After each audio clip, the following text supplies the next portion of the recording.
Welcome back to the Motivated Mind Zone. Glad to have you here. You know that feeling, right? That really high stakes moment. Maybe you're on a live call or you just finished a big presentation and suddenly, boom. Or maybe you're just, grabbing coffee and a senior leader walks up, looks right at you, and asks this really specific, tough question. The kind you definitely didn't prep for because, well, how could you? It came out of nowhere. And in that split second, uh-oh.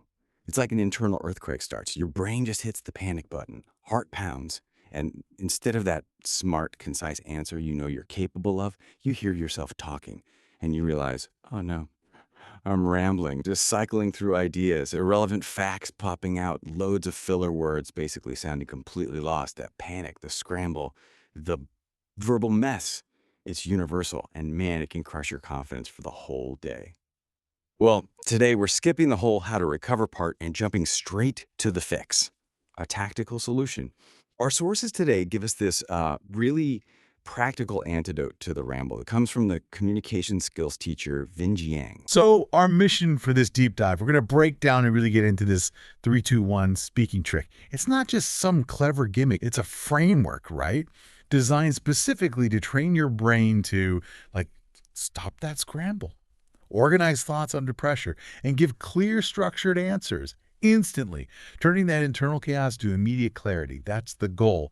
And that distinction you're making between having structure and feeling confident, it's absolutely key. I mean, think about it yourself. When you've got prepared stuff, maybe you've rehearsed a presentation, written it all out, you feel pretty solid, right? Almost bulletproof. But the second that script ends and someone asks you something off the cuff, that Q&A bit or an unexpected question, your confidence, it doesn't just dip. For a lot of folks, it just vanishes significantly. So why does this matter so much for you, the learner? Someone always looking for that efficient, high-impact knowledge? Well, this framework, it's like a massive shortcut. It's kind of the secret weapon for looking composed, totally competent, really articulate, even when you walk into something cold with zero specific prep for that question. It's about building, I guess, an internal safety net. So your mind doesn't just collapse when something unexpected hits. Okay, let's unpack this. Right. We really need to get under the hood of the ramble first. Because it's not just about not knowing the answer, is it? It's a brain mechanism, like you said, under stress. What is actually going on in our heads when that unexpected question hits? Well, the research points to something pretty fascinating and, yeah, a little scary too. When your brain flags a high-pressure communication situation like no prep, audience watching it kicks off a physiological stress response. It's a bit like a mild fight or flight thing. Cortisol spikes. And your brain's immediate job shifts from, complex thinking to just surviving the moment. So when you're unprepared, your brain does this sort of triage. It just grabs whatever information is closest, easiest to reach. Vin Jiang has this brilliant analogy for it. He says the brain hits the panic button, right? And instead of looking for one clear answer, it just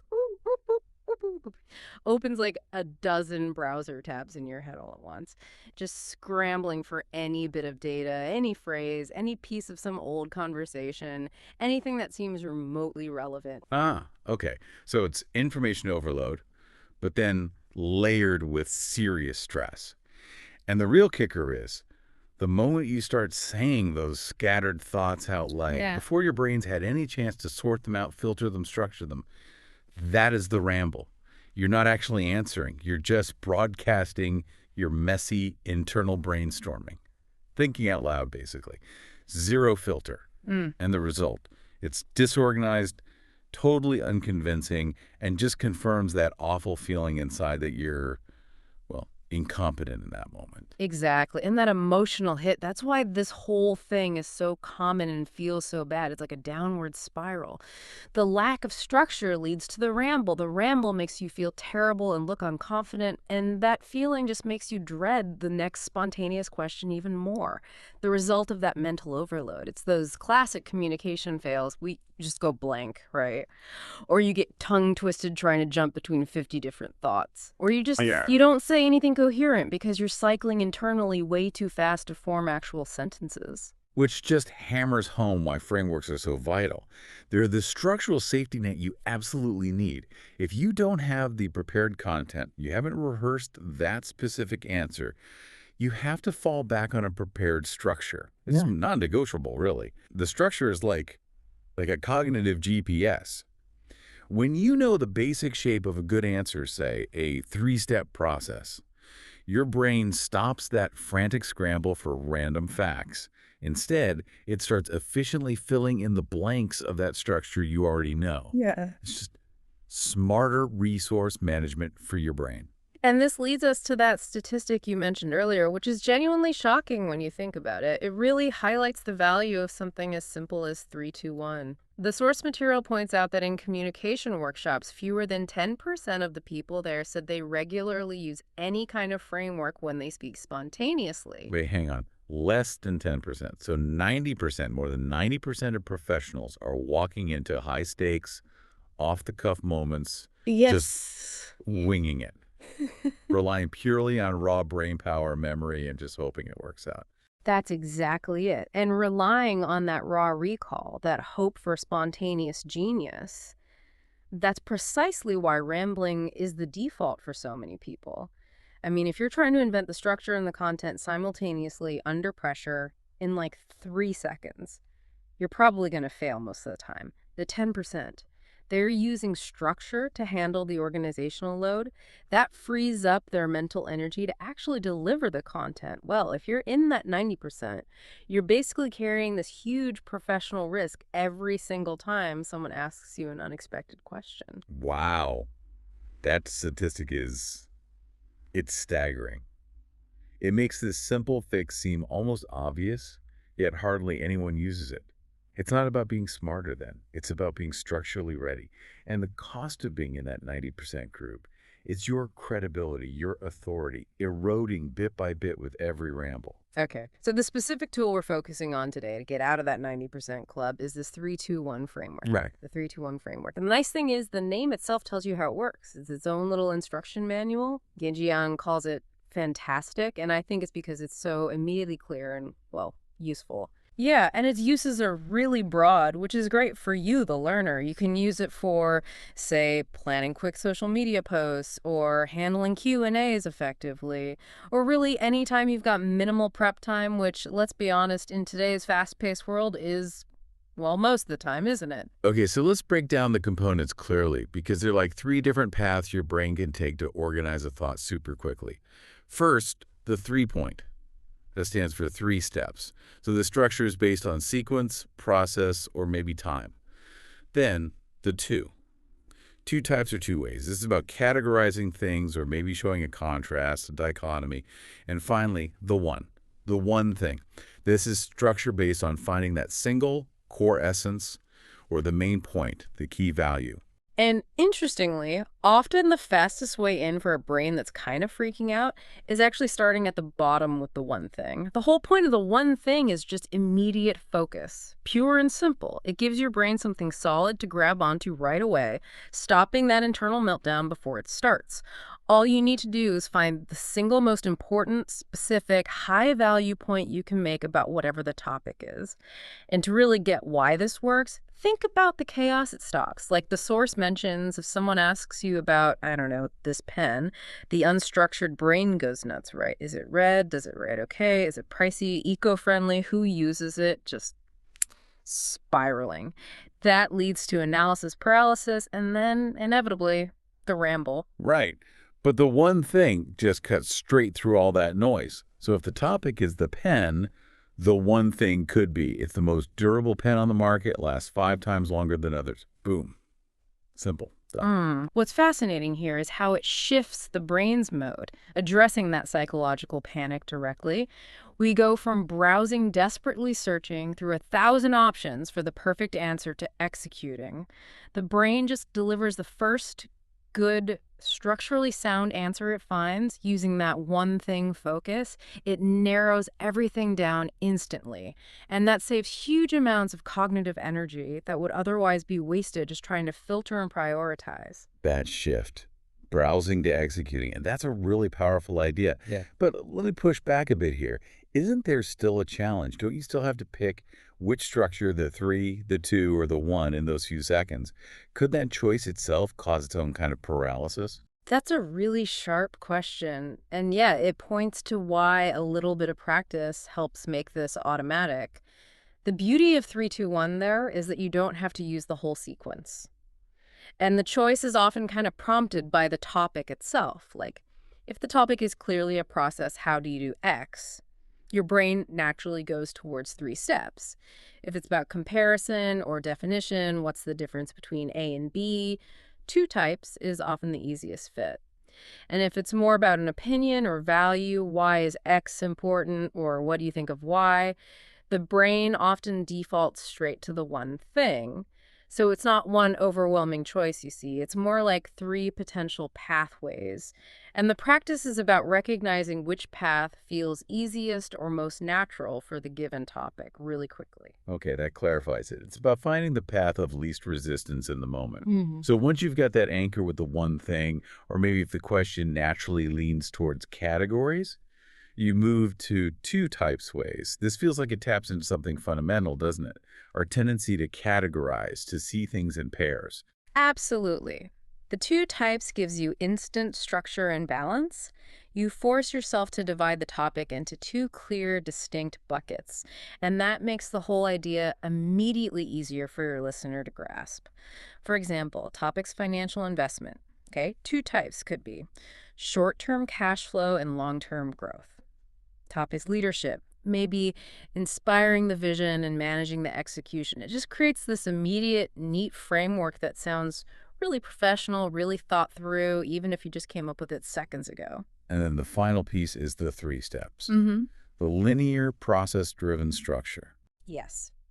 3 steps is perfect for breaking down a process or maybe laying out an argument or a sequence of actions. 3 manageable sequential steps. You know, the rule of 3 is everywhere in communication for a reason. It feels complete, but it's not overwhelming. Imagine trying to list like 6 or 7 steps off the cuff under pressure. You'd probably start rambling again, right? 3 steps forces you to be concise and keeps things linear. It gives that sense of completion when you hit step 3. But again, it's crucial to remember you don't have to use all 3 parts every single time. The key is flexibility. You pick the one component, 1, 2, or 3, that feels like the easiest starting point for that specific question under that specific pressure. The goal is just to always have one of these structural starting blocks ready to go, replacing that internal panic with an internal plan.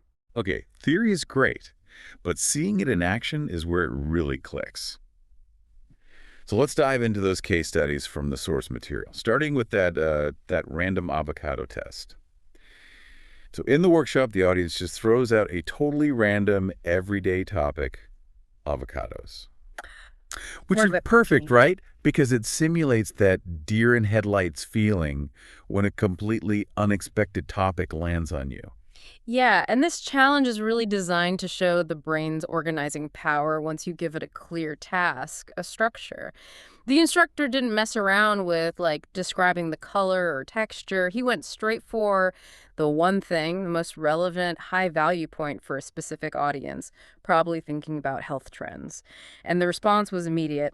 It's incredible on a keto diet. It's a fantastic high-protein source. Yeah. What did that do? Instantly established authority, provided value, narrowed the focus. His brain didn't waste cycles wondering about ripeness or price. It found the single strongest angle and launched it. That's the one thing in action. And then, notice how smoothly he moved into the next part, the 2 waste types. How to use an avocado. Simple. 1, smash it on toast, which he framed as, the normal way. And 2, eat it like a piece of fruit, which, yeah, he jokingly called how animals eat it, adding that little bit of humor, which also helps manage stress. But look how efficient that organization is. Smash or fruit. 2 clear categories covering pretty much all consumption methods. He didn't need a long list of recipes, just 2 buckets. That immediate split shows the framework organizing complexity into something simple. Exactly. The brain loves binary choices. 2 categories are just much easier to manage and talk about under pressure than, say, 5. The audience instantly gets the structure of where he's going next. And then he wrapped it up cleanly with the 3 steps. A super quick process for preparing it. 1, cut it, get the skin off. 2, mash it. 3, add salt, pepper, and a lemon. Done. So that whole avocado thing, which probably took, what, 20 seconds, it just proves that the ability to think structurally is right there, ready to go once you have the framework. Yeah. Give the brain a path, and it stops asking all those useless time-wasting questions. Instead of deciding what to talk about, it just focuses on filling the slots. 1 thing, 2 ways, 3 steps. Okay, now let's crank up the pressure. Way up. Uh-huh. To simulate that real high-stakes professional moment, the 3-second test. So the instructor puts a student on the spot. Formulate an entire structured answer using any part of 3-2-1 in just 3 seconds. That's peak thinking on your feet time. Yeah, this one's all about reaction speed. Can the structure become an instant reflex? The random topic they gave her was travel. And she absolutely nailed it. Just Yeah. immediate structured thinking. Asked for the one thing about travel instantly. It's magnificent. Gets that core feeling, that value out in under a second. Then, straight into 2 types. What are the 2 types of travel? Her answer, you can travel regionally and you can travel internationally via a plane. Again, clear, concise, covers the bases, no need for cars, trains, whatever. High-level categorization works perfectly. And finally, the 3 steps for successful travel. Plan it, book it, go. Simple, sequential, action-oriented. And she delivered these 3 distinct, organized thoughts faster than the instructor could even finish counting. He even made that comment, right? That her response was so fast and confident it almost seemed arrogant because she just jumped right in, showing total readiness, total command. Right. But here's where it gets really interesting. The speed is cool, but it's not even the main point. The real payoff is the psychological shift, the physical transformation. The source material really emphasized how the student's whole demeanor changed. Before, maybe she was a bit hesitant, unsure, but the second she realized she had a structure ready to go, boom, she was instantly excited to communicate. You could see it. She physically leaned into it, moved towards the mic with confidence. Now, contrast that eagerness with how most people feel when unprepared. You kind of shrink back, look scared, you really don't want to communicate. That confidence comes directly from knowing you have the structure, not necessarily from having the perfect content memorized. You kill the fear of freezing because you know you have this skeleton answer ready. And that confidence changes everything, your posture, your tone, your willingness to even engage. You stop dreading the unexpected question and maybe even start seeing it as a chance to show how quickly you can think using your framework. It's the framework turning that intellectual fear into actual physical confidence. That's a powerful connection. And it highlights the implication here. How easily we let ourselves get sucked into panic when actually the solution is right there and it's pretty simple. The framework is so easy, as Vinjing says, but not having it is what sends the brain spinning and makes us lose credibility. Yeah, it completely changes the game for spontaneous conversations. When you have a framework ready, you can jump in immediately, clearly. You cut out all the stumbling, the ums and ahs, the hesitation that makes you look either unprepared or sometimes even arrogant because you're taking too long. You're just ready to pivot from listening to structuring instantly. Plus, in any professional context, clarity is like currency, isn't it? If you ramble, you sound unsure, you waste people's time. If you use structure, you sound decisive, you sound respectful of their attention. And if we connect this to the bigger picture, this 3-2-1 thing, it's a fundamental mental model. It's way more than just a trick for talking about avocados, obviously. This skill is critical in executive meetings, dealing with stakeholders unexpectedly, just boosting your confidence in everyday chats that don't have a script. The clarity and conciseness you get from 3-2-1 stops rambling from chipping away at the trust and authority you've built. Structured thinking sounds like leadership, basically. And it's good that the source material also mentioned this isn't the only framework out there, right? The 3-2-1 is one tool in a bigger box. There are specific structures for persuasion, or for delivering tough news, or for brainstorming together. That's a really important context. While we zoomed in on 3-2-1 today because it's so versatile for quick responses, it's a great reminder that there's a whole world of structural tools out there. And they all share that same core goal, helping you avoid that awful, paralyzing moment when your mind just goes blank under pressure. It's about shifting from relying on, I guess, raw inspiration to building these structural reflexes, like training your brain to be a more efficient machine. So why should you, the learner, really spend time drilling this, making this 3-2-1 thing second nature? Because this technique hits that sweet spot you're always looking for, speed and clarity. It's about learning quickly and applying thoroughly. Exactly. You want to absorb knowledge efficiently, but also use it effectively without feeling overwhelmed. The 3-2-1 framework doesn't just help you manage information overload when you're put on the spot. It lets you instantly convert that potential overload into something structured, digestible, and genuinely powerful. It turns that mental chaos into essentially 3 neat bullet points delivered like a pro. And instantly you found like the most organized, decisive person in the conversation. Okay, so let's wrap this up. To boil down the huge value in this simple framework, the core problem is that scrambling, multi-tab opening brain under pressure, it leads straight to rambling, filler words, feeling unconfident. The solution: don't rely on finding the perfect content instantly. Fall back on a pre-learned structural blueprint. And that blueprint is a super flexible 3-2-1. 3 steps if it's a process, 2 types ways if it's about categories or contrast, or just the one thing for that sharp, singular focus. Any one of those is enough to anchor you and let you start speaking clearly. So what does this all mean for you? It means that communication confidence, that executive presence, it's not some magic talent only a few people are born with, not at all. It's absolutely a trainable skill. And structure, like the 3-2-1 framework, is the training ground.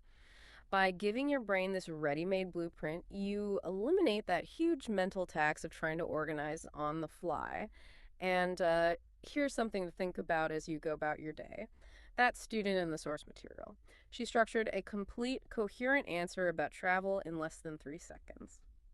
Okay, if your brain is clearly capable of that kind of speed and organization when you just give it a simple framework, then what other parts of your life or work are being unnecessarily slowed down? Think about rapid decision making, or setting priorities when your week feels chaotic, or even just summarizing a complex idea for your busy boss. Are they slow and messy simply because you lack a basic 3-2-1 type structure to guide that first, maybe slightly panicky thought process? Maybe find just one area this week where you could try applying a simple 3-2-1 structure. See if it replaces that feeling of chaos with a bit more instant professional clarity.